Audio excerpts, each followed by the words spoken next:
Vice Governor Kalimlim at iba pang opisyal di umano pinayagang makalapit kay Pinoy. Iba pang Pangasinense hindi pinapasok sa venue ng campaign rally ng Team Pinoy. At Limgas na Pangasinan idinaos kagabi.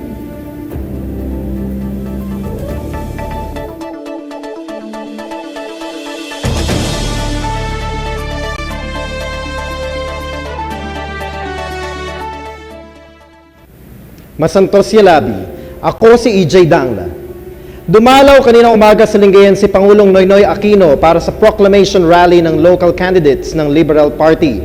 Naganda naman ang provincial government officials para sa kanyang pagdating, ngunit hindi man lang sila nakalapit dito. Narito ang report. Ilang matataas na opisyal ng provincial government at iba pang mayor sa Pangasinan ang pinagbawalan ng Presidential Security Group o PSG na malapitan si President Noynoy Aquino kaninang umaga sa Lingayen. Pasado alas 9 ng umaga nang lumapag ang chopper na sinakyan ni Pinoy sa Lingayen Landing Strip para sa proclamation rally ng mga kandidatong kaalyado ng Team Pinoy sa Pangasinan. Sa panayam kay Vice Governor Jose Ferdy Kalimlim, ikinuwento niya kung paano siya pinigilan ng PSG na makalapit sa presidente. We were told na dating sa presidente, may mga iba nakatanggap ng imbitasyon, may mga iba narinig lang, may iba tinext, may mga ganon. So, we thought it best as provincial officials, as Pangasinenses, to welcome our president. No? President naman ang lahat. Ang unang dumating sila Governor Espino at saka si Congressman Marco Wangco.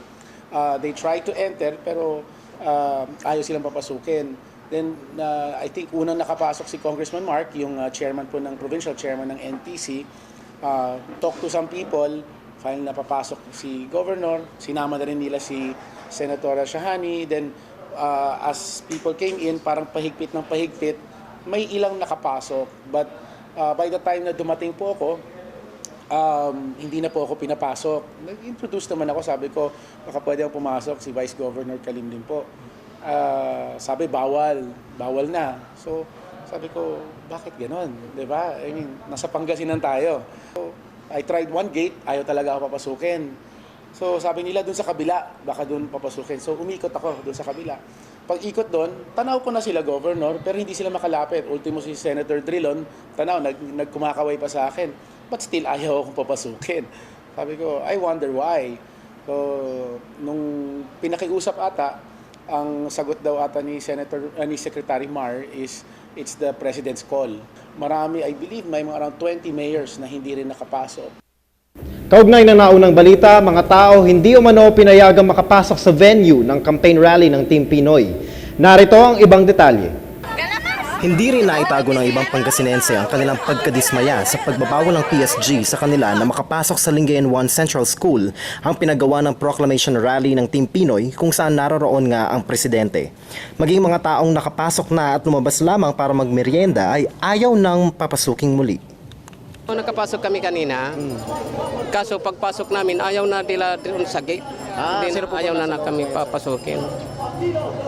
Mga kapitan din kami, maraming kapitan dito kasama ko, from San Fabian kami, San Fabian delegation kami. Kaso ayaw na nila kaming papasukin dyan. Mga supporter Ewan ko kung anong dahilan. Sumama naman ang loob ng mga opisyal ng probinsya nang sila rin ay hindi pinayagang makalapit sa Pangulo.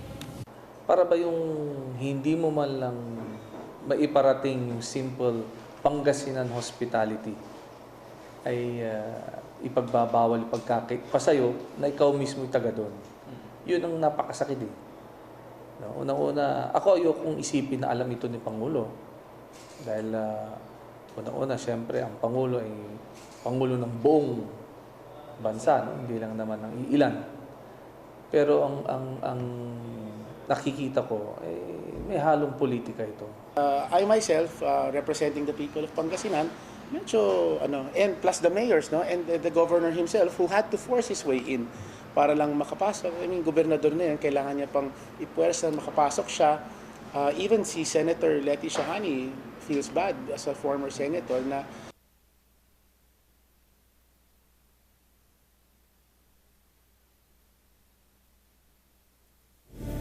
Samantala, hindi umano sa mga ayon ng chairman ng House Committee on Suffrage and Electoral Reform na si Elpidio Barzaga sa mano-manong bilangan sa May 13. Ipiniliwanag ni Barzaga na ito ay paglabag sa batas dahil ang nakasaad ay automated election system ang gagamitin at ito ay hindi pinapayagan ng kasalukuyang sistema.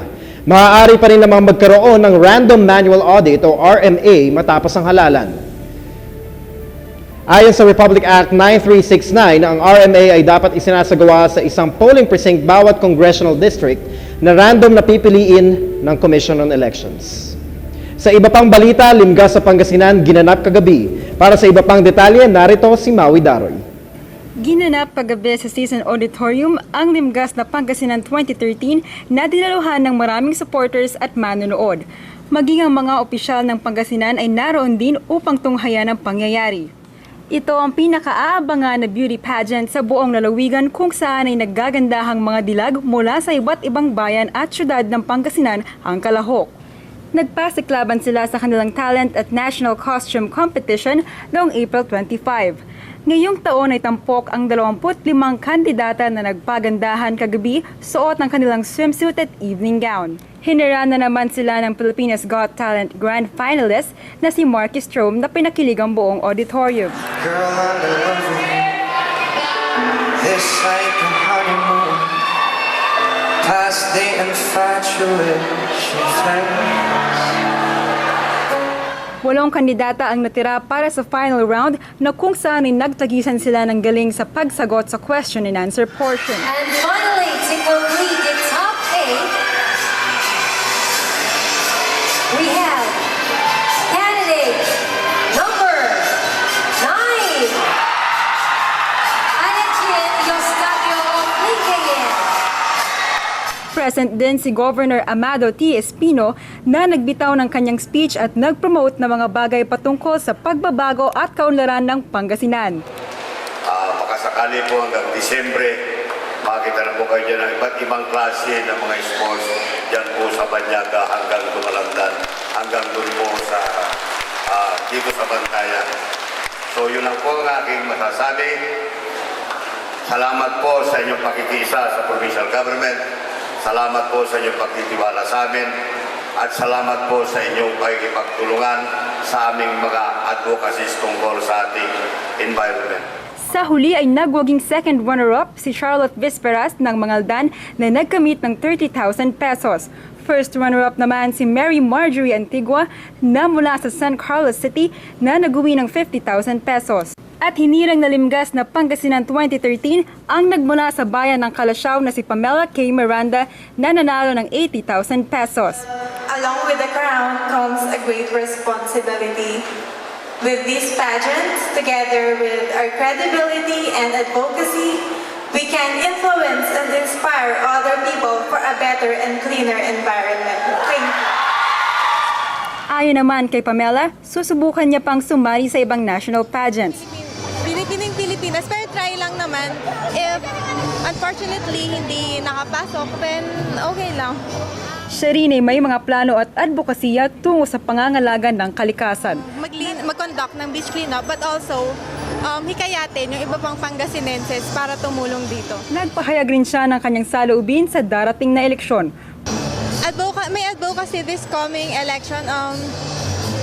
Hikayatin pa yung ibang kabataan para tumulong sa pagbabantay para mas maging honest and mas maging peaceful yung magiging election natin this coming May 13. Maui Daroy para sa Pangasinan Watch.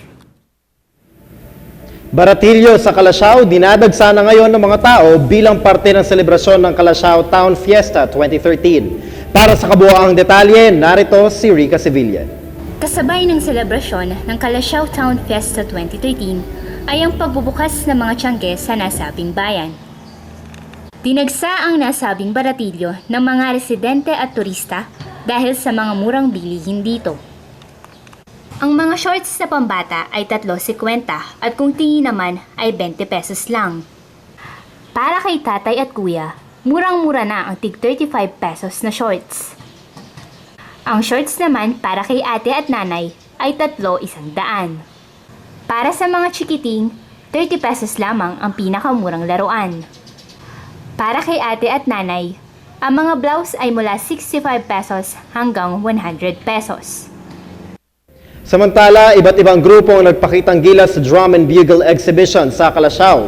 Narito si Shian Cerezo, nagbabalita.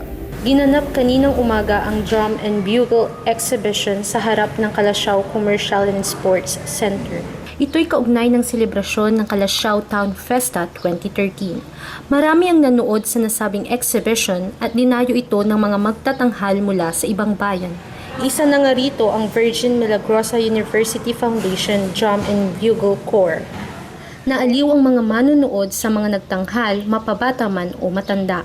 Ang mga performers, kahit nababad sa araw, ay masaya at ganado pa ring sumayaw at tumugtog. At asahan pa ang mga ibang pangyayaring magaganap sa selebrasyon ng piyesta ng bayan ng Calasiao. Shian Cerezo para sa Pangasinan Watch. Mga sintomas ng heat stroke at kung paano ito may iwasan, ating alamin sa pagbabalik ng Pangasinan Watch. Simula nang maging gobernador si Amado T. Espino Jr., ang Pangasinan ay naging number 1. We can dedicate our efforts to make our province one of the most progressive provinces in this republic. I know we can do it because we have the resources, the people, and we have the leadership. Marami na hong namuno na gobernador. I have served under 6 governors. Bilang mga Pangasinense, gusto pa ho natin umangat ang ating lalawigan. Governor Espino restore the grandeur of Lingayen as the capital of a great province. Nakita ko ang White House sa Washington, D.C. Sa nakita ko ho ngayong gabi, hindi tatalunin ang Kapitolyo ng lalawigan ng Pangasinan.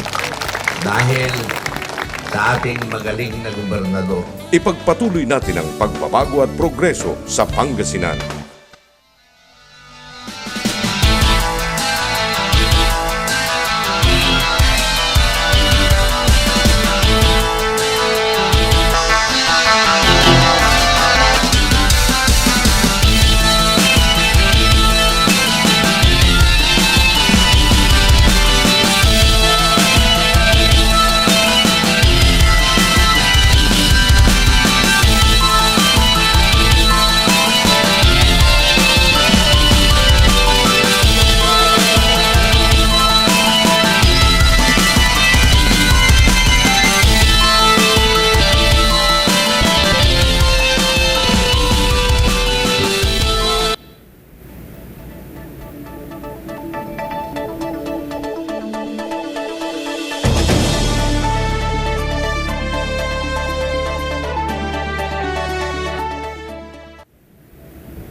Dumako naman tayo sa ibang balita.